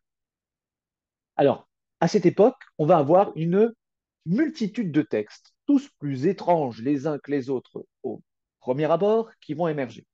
Il y a certains textes que je ne vous ai pas mis dans votre polycopier parce que sinon le polycopier était infini, et je les affiche ici. Prenez par exemple ce texte de Stéphane Mallarmé. C'est ce qu'on appelle un sonnet, c'est-à-dire un poème qui se fonde sur une forme fixe constituée de deux quatrains, deux strophes de quatre vers, et deux tercets, deux strophes de trois vers. Ce sonnet, il s'intitule Sonnet en X parce que l'auteur y réalise et affronte et triomphe d'un défi littéraire qui consiste à faire rimer le son X, ce qui est quasiment impossible. Je vous lis ce poème. Ses purs ongles très hauts, dédiant l'euronique, l'angoisse, ce minuit, soutient, lampadophore, main rêve vespéral brûlé par le phénix, que ne recueille pas de cinéraire amphore. Sur les crédences, au salon vide, nul ptix, aboli bibelot d'inanité sonore, car le maître est allé puiser ses pleurs au Styx avec ce seul objet dont le néant sonore. Mais, proche, une croisée, au nord vacante, un or agonise selon peut-être le décor, des licornes ruant du feu contre une nyx. Elle, défunte, nue, en le miroir, encore que, dans l'oubli formé par le cadre, se fixe de scintillation sitôt le septuor. Là, je pense que vous pouvez tous et toutes comprendre pourquoi ce poème est particulièrement redoutable. Effectivement, le sens n'apparaît que difficilement, voire pas du tout. Euh, et c'est justement parce que ici, Stéphane Mallarmé cherche à s'éloigner des mots de la tribu pour exprimer ses idées. Il l'a fait également de façon plus radicale, peut-être, dans un autre livre qui s'appelle Jamais un coup de dé n'abolira le hasard, 1800, publié en 1897. Je vous en montre ici les deux premières pages et vous le voyez, c'est la disposition typographique du texte qui est ici en plus particulièrement redoutable. Parce que là où le sonnet en X se lisait de gauche à droite, de haut en bas, ici on ne sait même plus dans quel sens il faut commencer à lire le texte. Et au fond, peu importe. À toi de créer ton texte, à toi de trouver le bon sens, à toi de créer ton sens, et le texte peut se lire n'importe comment. Je peux le suivre et le lire de façon très classique. C'était, issu stellaire, ce serait, pire, non, davantage, ni moins, indifféremment, mais autant, le nombre, exista-t-il, autrement qu'hallucination éparse d'agonie, etc., etc. Donc là, vous voyez, en gros, j'essaie de suivre le sens, ou bien alors je peux faire quelque chose d'autre. C'était le hasard, ce serait le nombre. La plume, rythmique, suspend du sinistre, évidence de la somme pour peu qu'une naguère, vous voyez, là je mélange un peu tout, et ça marche aussi, ça peut marcher, ça peut produire du sens. Alors vous allez me dire, j'ai rien compris, que ce soit quand je lis normalement ou quand je lis pas normalement. Effectivement, hein, c'est un sens très difficile d'accès qui demanderait une longue étude de texte, on y reviendra peut-être en cours, mais là pour le bien de la vidéo, pour pas que ce soit trop long, je passe. Il faut retenir, et ça c'est vraiment à bien identifier, c'est que les modernistes, donc tous ceux qui vont appartenir à ce mouvement du modernisme et qui vont s'attacher à utiliser le flux de conscience, le stream of consciousness et toutes les techniques liées au fond destinées à mettre en valeur la singularité d'une sensibilité, ils vont multiplier les écarts vis-à-vis du langage quotidien. Voici les techniques littéraires qu'il faut connaître par cœur et que les auteurs utilisent dans le cadre du modernisme et dans le cadre du stream of consciousness, puisque en fait, ces techniques-là, ce sont celles qui sont utilisées dans les trois extraits que je vous ai lus, et ce sont ces techniques qui nous permettent de répondre à la question comment les auteurs représentent la vie intérieure des personnages dans les textes 2, 3 et 4. Tout d'abord, l'invention de nouveaux mots. Lorsqu'on crée un nouveau mot, on va inventer ce qu'on appelle un apax. Lorsque ce nouveau mot est ensuite employé dans la vie courante, on dira qu'il s'agit d'un néologisme. Donc les auteurs, ils vont multiplier les apax, et parfois certains apax vont devenir tellement célèbres qu'ils vont devenir des néologismes. On va avoir affaire à une syntaxe atypique, c'est-à-dire à des constructions de phrases qui sont étonnantes et s'éloignent de la norme. On va avoir affaire à un éloignement des normes grammaticales. Les règles de la grammaire ne sont plus souvent respectées. On va avoir affaire à une suppression de la ponctuation. On va avoir affaire à une invention de nouvelles formes littéraires, et ainsi de suite, et ainsi de suite. Alors, la suppression de la ponctuation, c'est ce qui a été choisi par de nombreux auteurs, par exemple par Guillaume Apollinaire dans Alcool, publié, un recueil de poèmes publié en 1913, hein, qui est vraiment, au fond, l'étendard de la modernité poétique. Et dans ce premier poème, qui s'appelle Zone, on voit que la ponctuation a disparu. Et du reste, effectivement, Apollinaire, juste avant de déposer son recueil, a repris ce recueil avant qu'il ne soit imprimé, en effaçant toute la ponctuation. Le but, c'est que chacun, chacune puisse s'emparer de son texte comme il le souhaite et puisse lui-même se créer un rythme. C'est plus à l'auteur d'imposer un rythme, c'est au lecteur de se le créer lui-même. Et c'est par exemple qui est très clair et très évident dès le début de ce poème très long dont je vous lis les premières strophes. À la fin, je vais y arriver, tu es là de ce monde ancien. Bergère, ô tour Eiffel, le troupeau des bons belles ce matin. Tu en as assez de vivre dans l'antiquité grecque et romaine. Ici même, les automobiles ont l'air d'être anciennes. La religion seule est restée toute neuve. La religion est restée simple, comme les hangars de port aviation. Seul, en Europe, tu n'es pas antique. Ô christianisme, l'Européen le plus moderne, c'est vous, pape Pie X. Et toi, que les fenêtres observent, la honte te retient d'entrer dans une église et de t'y confesser ce matin. Tu lis les prospectus, les catalogues, les affiches, qui chantent tout haut. Voilà la poésie ce matin. Et pour la prose, il y a les journaux, il y a les livraisons, à 25 centimes, pleine d'aventures policières, portraits des grands hommes et 1000 titres divers. Alors, dans ce poème, on voit qu'il y a une volonté très nette de rompre avec les traditions. C'est d'ailleurs ce qui est affirmé avec force dans deux vers. Le premier, à la fin, tu es là de ce monde ancien, tu es fatigué de ce monde ancien. Ou bien alors, vers numéro 3, tu en as assez de vivre dans l'antiquité grecque et romaine. On voit que le poète fait de multiples références à la réalité nouvelle euh, qui structurent la modernité, hein. Les journaux, euh, plus tard, voilà, il y a les avions également, il y a les automobiles. Donc, vraiment un éloge de la nouveauté, un éloge de la modernité. On peut se dire, mais que vient faire la religion? On a l'impression qu'il fait l'éloge de la religion. Évidemment, ici, il est ironique, il est satirique. Au contraire, hein, il met la religion à distance.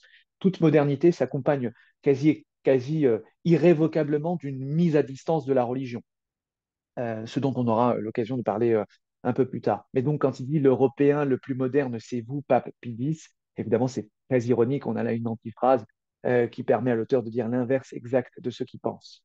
Donc, ici, vous voyez qu'il n'y a plus aucune ponctuation, qu'il y a par ailleurs vraiment une volonté, hein, de s'éloigner de toutes les traditions.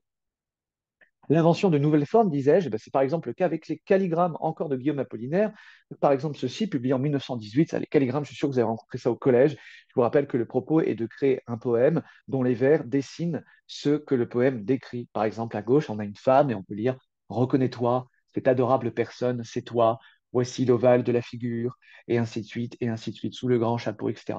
Euh, on a la tour Eiffel, on a le pot de fleurs, on a la fontaine et on a la colombe. Quand on lit le poème, on voit que le poème, dans les mots, décrit ce que les mots dessinent.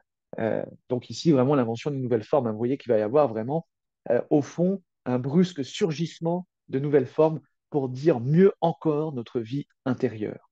Car la vie intérieure évolue sans cesse. Nous n'avons pas la même vie intérieure que nos prédécesseurs, et donc on ne peut pas écrire comme nos prédécesseurs.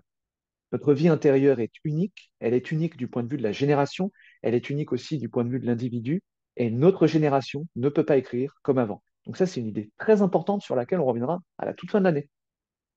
Alors, la grande question qu'on peut se poser, c'est mais pourquoi écrire comme ça? Pourquoi écrire ce type de livre? Pourquoi s'écarter à ce point du langage commun? Pourquoi, au fond, prendre le risque d'être incompris?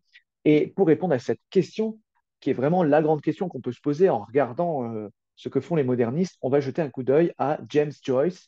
C'est le prolongement numéro 2, la quête littéraire de James Joyce. James Joyce, c'est un écrivain dont vous avez la photo ici, dont je vous parlerai beaucoup en cours, qui est notamment l'auteur de trois livres fondamentaux. Donc c'est un écrivain irlandais de la première moitié du XXe siècle. Ces trois livres sont Portrait de l'artiste en jeune homme, publié en 1916, Ulysse, dont je vous ai lu des extraits, publié en 1920. Et là, je crois qu'on peut dire que c'est le roman le plus difficile à lire au monde, Finnegan's Wake, en 1900, publié en 1939. Je vous en dis pas plus, je vous ferai lire un extrait en cours et vous me direz pourquoi c'est le roman le plus dur à lire au monde. C'est un roman énorme du point de vue de sa taille, mais c'est pas la taille qui fait sa complexité. C'est si difficile que quand James Joyce l'a envoyé à ses amis, des amis très érudits, très intellectuels, ils ont cru que c'était une blague. Et quand ils ont compris que James Joyce était sérieux, qu'il ne faisait absolument pas une blague, ils étaient furieux, furieux de ne rien comprendre. Et vous verrez pourquoi. Alors, on va nous se pencher sur Portrait de l'artiste en jeune homme, qui nous permet vraiment de comprendre pourquoi on a commencé à écrire comme ça, pourquoi on a commencé à écrire la vie intérieure de cette façon-là. Portrait de la vie de l'artiste en jeune homme, c'est le premier succès de James Joyce. C'est un roman qu'il a terminé en 1914 et qu'il a publié en 1916. C'est ce qu'on appelle un roman de formation et une œuvre autobiographique. Donc une œuvre autobiographique, une œuvre qui va restituer le vécu de son auteur, un roman de formation. C'est un roman, alors vous aurez l'occasion de pencher dessus, pour la raison que je vous expliquerai, mais disons pour définir simplement d'ores et déjà, le roman de formation est le roman qui suit le parcours d'un jeune homme ou d'une jeune femme qui va devenir un vrai homme, entre guillemets, ou une vraie femme, entre guillemets. Donc, il va vraiment découvrir qui il est ou qui elle est. Dans ce roman, l'auteur, il raconte son enfance et sa jeunesse à Dublin, en Irlande, je vous rappelle, son éducation chez les jésuites, je vais y arriver, les jésuites étant une branche du christianisme, ses révoltes contre ses mondes clos, sa libération par la vocation artistique, d'où le titre. On y suit un personnage qui s'appelle Stephen Dedalus. C'est le protagoniste, hein, véritablement, de ce roman et c'est le double fictionnel de James Joyce. Dédalus, c'est pas inintéressant comme nom. Les noms des personnages ne sont jamais choisis au hasard et Dédalus, ça fait référence à Dédale Et au Dédale, Dédale, c'est celui qui a créé ce labyrinthe dans lequel est enfermé le Minotaure. Et par antonomase, on désigne par Dédale tout type de labyrinthe. Donc, effectivement, Stephen, c'est celui dont l'identité est un labyrinthe, j'y arrivais. C'est celui qui se sent perdu en lui-même et qui va essayer de sortir de ce labyrinthe en comprenant qui il est. Et ça, c'est intéressant parce que, au fond, la recherche de soi, c'est toujours essayer de sortir de ce labyrinthe qui est notre identité, de voir, de comprendre comment ça se passe en nous. Donc, toute recherche de soi se fait au sein d'un dédale. Ça, c'est une idée très forte de James Joyce qu'il faut bien retenir. Alors, on va en lire plusieurs extraits qui dessinent un peu le parcours du personnage. D'abord, l'extrait numéro 1. Ainsi donc, au large, il est temps de partir. Une voix s'adressait doucement au cœur solitaire de Stephen, lui annonçant de s'en aller. Eh bien oui, il partirait. Il est probable que je vais m'en aller, dit-il. Où cela? Demanda Cranley. Cranley, c'est un ami de Stephen. Où je pourrais, Stephen. Oui, fit Cranley. Il te serait peut-être difficile de vivre ici maintenant. Mais est-ce bien cela qui te fait partir? Il faut que je parte, répondit Stephen. Donc après ses études, Stephen, il a le besoin de partir loin de la ville, de partir loin de son pays, exactement comme on a pu le voir avec Christopher McCandless au tout début du chapitre 2. Et donc je vous laisse revoir nos réflexions à cet égard pour bien comprendre au fond ce qu'exprime ici James Joyce. L'extrait numéro 2, il est très court, c'est une phrase. Découvrir un mode d'existence ou d'art grâce auquel ton esprit pourrait s'exprimer avec une liberté absolue. Ça, il faut donner un coup de stabilo sur cette phrase. C'est la grande mission à partir des romantiques.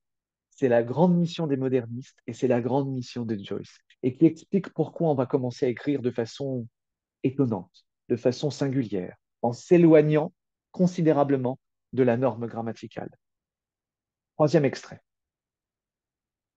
Écoute-moi, Hanley, dit-il. Tu m'as demandé ce que je ferais et ce que je ne ferais pas. Je vais te dire ce que je vais faire et ce que je ne veux pas faire. Je ne veux pas servir ce à quoi je ne crois plus, ce que j'appelle, que cela s'appelle mon foyer, ma patrie ou mon église. Et je veux essayer de m'exprimer sous quelque forme d'existence ou d'art, aussi librement et aussi complètement que possible, en usant pour ma défense des seules armes que je m'autorise à employer, le silence, l'exil et la ruse. Il m'a fait avouer mes craintes. Mais je vais te dire aussi ce que je ne crains pas. Je ne crains pas d'être seul, ni d'être repoussé au profit d'un autre, ni de quitter quoi que ce soit qu'il me faille quitter. Et je ne crains pas de commettre une erreur, même grave, une erreur pour toute la vie, et pour toute l'éternité aussi peut-être. Seul, tout seul. Tu ne crains pas cela? Et tu sais ce que ce mot veut dire? Non seulement être séparé de tous les autres, mais encore n'avoir pas même un seul ami. Alors ici, on assiste à un dialogue entre Stephen et Cranley, dans lequel Stephen essaie d'expliquer en fait pourquoi il veut partir et pourquoi il veut s'éloigner de ce qui fait au fond son monde habituel et ordinaire. Il faut donner un coup de stabilo sur cette phrase qui est au fond un pendant de celle que vous avez stabilotée juste précédemment, qui est dans le premier paragraphe sur mon diapo troisième ligne. Je veux essayer de m'exprimer sous quelque forme d'existence ou d'art aussi librement et aussi complètement que possible. On va donner également un coup de stabilo à deux autres phrases. Celle-ci d'abord. Je ne crains pas d'être seul, ni d'être repoussé au profit d'un autre, ni de quitter quoi que ce soit qu'il me faille quitter. Et je ne crains pas de commettre une erreur, même grave, une erreur pour toute la vie et pour toute l'éternité aussi peut-être. Troisième coup de stabilo. Non, non, oui, si. Non seulement être séparé de tous les autres, mais encore n'avoir pas même un seul ami. Donc vous voyez hein, que cet écart que le personnage va faire à l'égard de son monde, mais aussi à l'égard de toutes les autres formes artistiques, c'est au fond un écart dangereux qui ne va pas sans risque, puisque le grand danger, c'est celui de devenir seul, complètement seul, de ne plus pouvoir parler avec les autres, d'être définitivement incompris. Dernier extrait, extrait numéro 4, la fin du portrait de l'artiste en jeune homme, ça se termine par, sous la forme d'un journal intime, le journal intime de Stephen, 21 mars au soir, libre, âme libre, imagination libre, laissons les morts ensevelir les morts, ouais, et laissons les morts épouser les morts. Vous allez me souligner ici, en fait, tout est important. Libre, âme libre, imagination libre, laissons les morts ensevelir les morts, ouais, et laissons les morts épouser les morts. Remarquez la répétition à 3 reprises du mot libre, qui est vraiment la vertu, la notion, la valeur fondamentale sous laquelle s'inscrit cette démarche littéraire, et qui par ailleurs, cette volonté vraiment de couper avec la tradition, laissons les morts ensevelir les morts, laissons les morts épouser les morts. Je ne veux pas parler comme un mort, je veux parler comme quelqu'un de vivant. Et ce faisant, je ne peux pas parler comme ceux qui parlaient avant moi. Je dois trouver, pour exprimer ma sensibilité, une façon de parler qui me soit propre et qui soit vivante. Il explique tous les écarts qui vont être faits à l'égard des normes grammaticales et ainsi de suite. Alors, qu'est-ce qu'il faut retenir? Qu'est-ce qu'il faut retenir de ces prolongements de cours et de tout ce qu'on a pu dire? Alors, la première chose, comment exprimer ma sensibilité? Exprimer sa sensibilité, c'est d'abord chercher un moyen d'expression authentique, une manière de dire qui sera à la mesure de ce que je suis et de ce que je ressens, une manière de parler qui ne sera semblable à nul autre. Ça, c'est vraiment l'idée forte, hein. Celle que je n'ai cessé de mentionner, qu'il faut bien intégrer, bien enregistrer. Ma sensibilité est unique. Elle est ce qui me distingue des autres. Dès lors, si je veux l'exprimer, je ne peux pas parler comme tout le monde. Il faut que je me forge mon moyen d'expression, ce qu'on appelle en linguistique mon idiolecte. L'idiolecte, c'est ma façon de parler à moi, qui fait que je parle comme nul autre. C'est vraiment ma manière de m'exprimer. De telles expressions donneront lieu à ce que Umberto Eco appelle des œuvres ouvertes. Umberto Eco, c'est un homme dont je vous parlerai beaucoup. C'était un grand romancier, un grand critique littéraire, un grand philosophe, un grand sémiologue, celui qui s'intéresse aux signes et au sens, et un grand penseur tout bêtement. Et dans une œuvre, dans un essai littéraire qui s'appelle L'œuvre ouverte, il s'intéresse à deux concepts qu'il définit, l'œuvre ouverte et l'œuvre qui est close. Euh, je poursuis l'explication qui vous permettra de comprendre ce qu'est une œuvre ouverte. Par opposition aux œuvres classiques, les œuvres ouvertes ne peuvent jamais être réduites, on va mettre un S à réduite, à une seule interprétation. Tout est fait pour que l'œuvre ouverte échappe aux normes. Et dès lors, chaque lecteur inventera sa propre interprétation en fonction de sa vision du monde. Concept très intéressant hein, que celui d'œuvre ouverte, en vertu duquel vous participez en tant que lecteur, nous participons en tant que lecteur au sens de l'œuvre. C'est à moi de dire ce que cette œuvre veut dire, car elle est ouverte et l'auteur me laisse me l'approprier de la façon que je veux. La plupart des œuvres qui vont être publiées au XXe siècle, et somme toute aussi au XXIe siècle, sont des œuvres ouvertes. Il est donc très important de bien retenir cette notion. Deuxième élément à retenir, je suis multiple. Je est multiple. Ce que donne aussi à voir le flux de conscience, le stream of consciousness, c'est la manière dont le moi n'est pas un et indivisible. Et là, on empiète déjà sur la prochaine thématique. Le chaos de mes pensées, la diversité de mes pensées et la manière qu'ont mes pensées de changer en permanence me montrent bien que le moi est multiple et qu'il se métamorphose en permanence. Il y a en effet une dimension philosophique dans le flux de conscience. Le moi, tel qu'il se manifeste dans le flux de conscience, est chaotique et l'on peine à y percevoir une quelconque unicité le concernant. Le moi est donc moins caractérisé par son unicité que par sa multiplicité. Le moi n'est pas un, c'est pas une sorte d'objet fermé qu'il suffirait de trouver. Non, non, le moi est multiple. Il y a plusieurs moi en moi. Ça, c'est ce qu'on va aborder à partir de la reprise. Mais vous voyez hein, comment ce chapitre fait aussi la jonction entre le thème 1, les expressions de la sensibilité, et le thème 2, les métamorphoses du moi. Vous voyez aussi à quel point, donc, toutes ces idées-là qu'on a vues avec le flux de conscience, très importantes, toutes les idées qui sont affichées à l'écran, à vraiment bien retenir. Et vous voyez comment, en fait, ici, littérature et philosophie et psychologie s'entremêlent complètement. Hein. Ici, on est bien en plein dans quelque chose d'HLP, c'est-à-dire qui mélange littérature et philosophie. Ok, et ben on arrive à la fin du cours avec le grand 3, l'expérience de l'angoisse, qui est cette émotion, ce sentiment qui va vraiment accompagner toute recherche de soi, un tant soit peu sérieuse. Encore faut-il s'entendre sur ce que signifie l'angoisse. Au XXe siècle, un sentiment va dominer la vie intérieure, et c'est l'angoisse. Pris dans son sens le plus simple, l'angoisse désigne une immense inquiétude, souvent sans cause précise, facilement identifiable.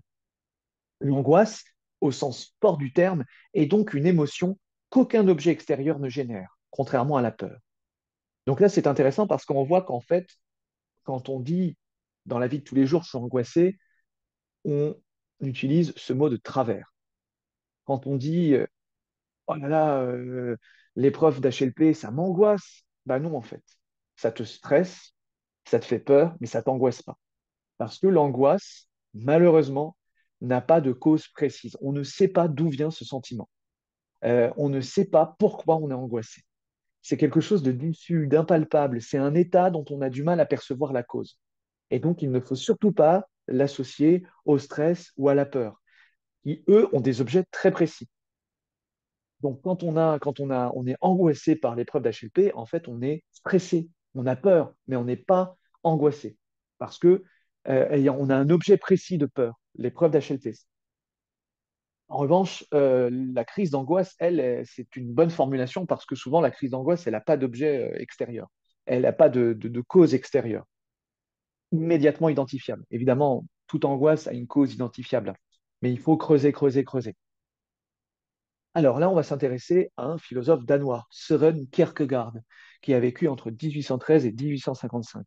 Et lui, il apporte un éclairage sur ce qu'est l'angoisse, c'est ça? Et c'est un éclairage qui m'est toujours apparu comme étant très pertinent.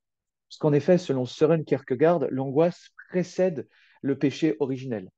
Kierkegaard, c'était un homme religieux qui s'est beaucoup intéressé à la religion, et du coup, il a vraiment fondé sa philosophie sur, sur son étude assez précise de la Bible.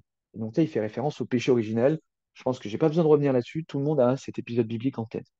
Donc l'angoisse, selon lui, précède de peu le péché originel. Quand Dieu a dit à Adam de ne pas croquer dans la pomme, Adam a éprouvé, selon Kierkegaard, de l'angoisse, car il a découvert pour la première fois qu'il y avait une alternative. Avant, la vie d'Adam, elle était simple. Il faisait juste de suivre les règles de Dieu. Mais un jour, il a vu qu'il pouvait faire autrement. Et là, angoisse. Adam a en effet compris qu'il avait le choix et que ce choix entraînerait des conséquences sur sa vie et sur son moi, sur son identité. C'est une idée très forte que propose Kierkegaard. L'idée qu'une existence a plusieurs chemins, peut être modifiée à tout moment, avec des conséquences irréversibles. Et ça, c'est angoissant. Ça, c'est terrifiant. On le comprend, l'angoisse, c'est par excellence le sentiment que va connaître celui ou celle qui mène avec sérieux une recherche de soi. Alors en effet, l'angoisse, elle va intéresser les philosophes et les écrivains parce qu'elle semble liée aux grandes questions que l'on se pose tous et qui sont des questions surtout qui sont celles de la recherche de soi. Qui suis-je? D'où est-ce que je viens? Qu'est-ce que l'éternité? Qu'est-ce que le temps? Qu'est-ce que la mort? Qu'est-ce que le néant? Et ainsi de suite. Compris en ces termes, l'angoisse devient, aux yeux d'un certain nombre d'auteurs, le cœur de la vie humaine. L'angoisse force à se saisir soi-même et ouvre la possibilité d'une existence authentique. Je dois être angoissé avant de pouvoir être moi-même. Il faut que je passe par le chemin de l'angoisse avant de pouvoir comprendre qui je suis véritablement. L'angoisse trouve dans la littérature française une expression particulièrement sensible dans les œuvres du Nouveau Roman, dont on a déjà parlé tout à l'heure et que je renomme ici et dont on reparlera plus tard avec des auteurs comme Marguerite Duras, Nathalie Sarraute, Alain Robbe-Grillet, Michel Butor, Claude Simon, etc. Parmi eux, chacun aborde différemment la question, mais il s'agit bien à chaque fois d'ouvrir le roman au doute existentiel et de faire état de nos angoisses profondes et de l'étrangeté du rapport au monde qu'elles provoquent. Alors,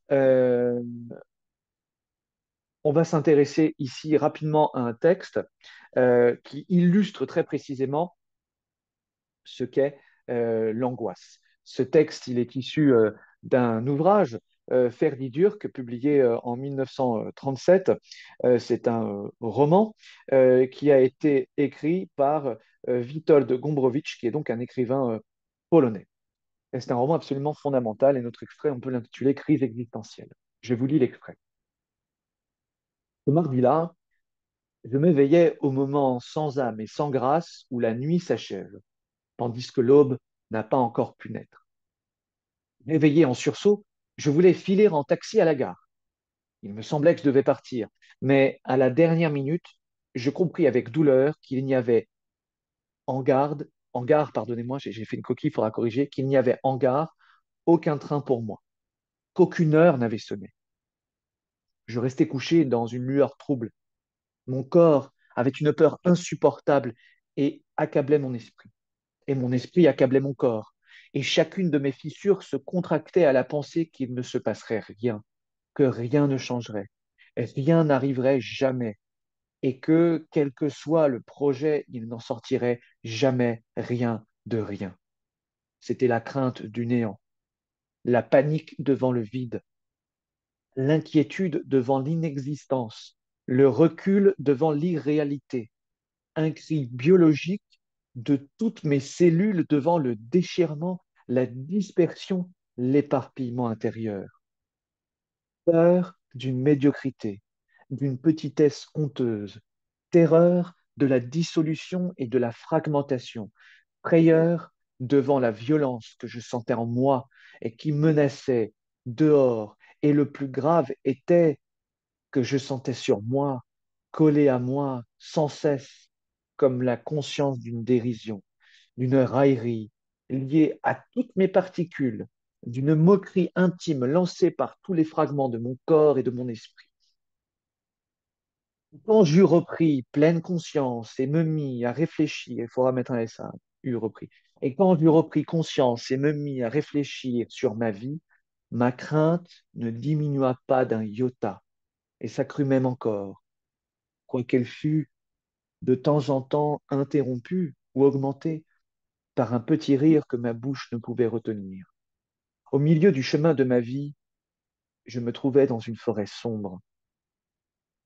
À l'état de veille, j'étais aussi indéfini, aussi déchiré qu'en rêve. Je venais de franchir le Rubicon de la trentaine. J'avais passé un certain seuil. Les papiers d'identité et les apparences extérieures faisaient de moi un homme mûr que je n'étais pas. Mais qu'étais-je donc? Un homme de 30 ans qui jouait au bridge? Un homme qui travaillait à l'occasion et par intermittence, qui s'acquittait des petites activités courantes et avait des échéances? Quelle était ma situation? Ok. Donc ce texte, il illustre à merveille l'angoisse. La question qu'on va se poser est donc naturellement, en quoi ce texte traduit-il l'expérience de l'angoisse? Et on va le travailler un peu ce texte. Il est temps donc de sortir ses couleurs. Alors, on va le travailler rapidement, parce qu'en fait, si on voulait le travailler dans le détail, ce serait assez long. Il est très très riche d'un point de vue littéraire, et nous, on va essayer surtout de s'intéresser à l'expression de l'angoisse. On va prendre une première couleur et on va identifier deux portions du texte. La première portion est donc mon corps avait une peur insupportable et accablait mon esprit, et mon esprit accablait mon corps, et chacune de mes fibres se contractait à la pensée qu'il ne se passerait rien, que rien ne changerait, rien n'arriverait jamais, et que, quel que soit le projet, il n'en sortirait jamais rien de rien. C'était la crainte du néant, la panique devant le vide, l'inquiétude devant l'inexistence, le recul devant l'irréalité, un cri biologique de toutes mes cellules devant le déchirement, la dispersion, l'éparpillement intérieur, peur d'une médiocrité, d'une petitesse honteuse, terreur de la dissolution et de la fragmentation, frayeur devant la violence que je sentais en moi et qui menaçait dehors. Et le plus grave était que je sentais sur moi, collé à moi, sans cesse comme la conscience d'une dérision, d'une raillerie, liée à toutes les particules, d'une moquerie intime lancée par tous les fragments de mon corps et de mon esprit. La deuxième portion identifiée, c'est ma crainte ne diminua pas d'un iota et s'accrut même encore, quoiqu'elle fût de temps en temps interrompue ou augmentée par un petit rire que ma bouche ne pouvait retenir. Au milieu du chemin de ma vie, je me trouvais dans une forêt sombre. Et nous, on va noter, bien sûr, la légende. Donc, avec cette première couleur, vous notez bien, petit 1, l'expression d'un vide intense, ressenti tant du point de vue physique que psychologique. Remarquez qu'effectivement, ici, il y a un lexique lié au corps et un lexique lié à la psychologie, et que tout s'entremêle. Ce vide intense, il est aussi très présent par les négations, qui sont vraiment omniprésentes, hein, et sur lesquelles l'auteur insiste beaucoup. Je vous les donne rapidement, mais par exemple, on a euh, il ne se passerait rien, rien ne changerait, rien n'arriverait, il ne sortirait jamais rien de rien. Voyez comment ici l'auteur, avec la négation grammaticale, il insiste durablement sur ce vide figuré, notamment par la négation. Par ailleurs, on va prendre une deuxième couleur et on va identifier ceci. Quand j'eus repris pleine conscience et me mis à réfléchir sur ma vie, qu'étais-je donc? Quelle était ma situation?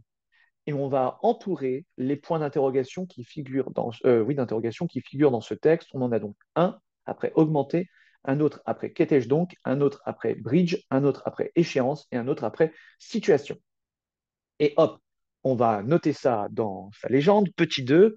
Donc l'expression d'un vide intense, elle est, petit 2, en lien avec un doute existentiel et une réflexion sur le moi, entre autres signalée par une forte présence de la modalité interrogative. Oui, on voit que ce sentiment de vide intense, en fait, il est lié à une introspection, il est lié à une volonté de savoir, mais qui suis-je? Il est donc complètement lié, au fond, à la recherche de soi. Hein, vous voyez comment l'angoisse, ici, va de pair avec la recherche de soi. On va prendre une troisième couleur et on va identifier cette phrase. À l'état de veille, j'étais aussi indéfini, aussi déchiré qu'en rêve. Et on note petit 3. Donc, cette expression d'un vide intense en lien avec un doute existentiel, une réflexion sur le moi, petit 3 débouche sur une impossibilité de définir le moi. C'est vraiment ce qui est indiqué dans cette phrase en rouge très importante. Je ne sais pas qui je suis indéfini et indéfinissable. L'angoisse, elle va vraiment contrecarrer l'optimisme des romantiques, pour qui, au fond, comme je vous l'ai souvent dit de manière caricaturale, pour qui il suffit de suivre son cœur pour savoir qui on est. Oui, mais en fait, quand je me pose une question, vont dire ceux qui viennent après, quand je veux vraiment savoir qui je suis, je vois que je ne peux pas savoir qui je suis. Je vois que cette réponse, en fait, n'apporte aucune question stable. Je le pense tout le temps, donc il n'y a aucune réponse susceptible de me dire qui je suis exactement. Et cette impossibilité de se définir, eh bien, elle est ici bien marquée de façon presque hyperbolique. Donc, je suis indéfini, aussi déchiré, à l'état de veille comme en rêve. Ici, la veille et le rêve, c'est une antithèse. Les deux états s'opposent, mais on voit que malheureusement, que ce soit lorsque je suis réveillé, comme lorsque je suis en train de dormir, je ne me comprends pas. Et je vois qu'il est impossible que je puisse savoir qui je suis exactement. Voilà, donc on voit vraiment hein, comment ce texte traduit l'expérience de l'angoisse, assez simplement au fond, hein, en faisant état de ce vide intense en lien avec un doute existentiel et une réflexion sur le moi qui débouche sur une impossibilité de définir le moi. Voilà pour ce cours sur la vie intérieure. La question qu'on peut se poser en ouverture, c'est que, bah, voilà, est-ce que c'est toujours la même question? Alors, c'est une petite ouverture, un petit pas de côté, un peu aussi en lien peut-être pour préparer le grand oral. Est-ce que les artistes sont plus sensibles que le commun des mortels? Est-ce que tout ce dont on vient parler, tout ce qu'on a évoqué ici ensemble, ça ne concerne que les artistes, ou est-ce que cette expérience, elle est à la portée du commun? L'artiste est-il hypersensible? Faut-il être hypersensible pour être artiste? Autant de questions qu'on peut se poser à la fin de ce cours sur la vie émotionnelle et la vie intérieure. J'espère que tout était clair. Quoi qu'il en soit, évidemment, n'hésitez pas à me contacter si ce n'est pas le cas. Et d'ici là, je vous souhaite d'excellentes vacances et à bientôt.